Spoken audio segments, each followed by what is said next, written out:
ఈ రోజు అయితే ఈ మ్యాగీని నీళ్ళతో కాకుండా డిఫరెంట్ గా పాలతో అయితే ట్రై చేస్తున్నా. అది ఏ విధంగా ట్రై చేస్తానో చూపిస్తాను రండి. మీరు ఎప్పుడైనా మ్యాగీని వాటర్ తో కాకుండా వేరే ఐటమ్ తో కుక్ చేసి తినుంటే కామెంట్ చేసి చెప్పండి. సరే ఇప్పుడు ఎలా చేయబోతున్నా చూడండి మీరే. ఫస్ట్ అయితే గిన్నెలో పాలు వేసుకుని పాల్లో మ్యాగీ అయితే వేసుకోవాలి. నేనైతే మ్యాగీ మసాలా బదులుగా బూస్ట్ అయితే వేసుకుంటున్నా. నేను ఇందులో మ్యాగీ మసాలా వేస్తే ఎక్కడ హాస్పిటల్కి వెళ్ళి జాయిన్ అవ్వాల్సి వస్తుందో భయపడి నేనైతే బూస్ట్ అయితే వేసుకుంటున్నా.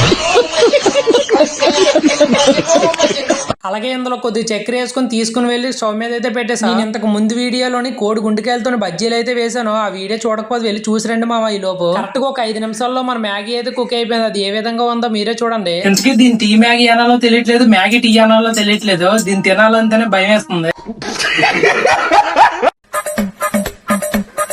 ఏదో తేడాగా ఉందేంటి?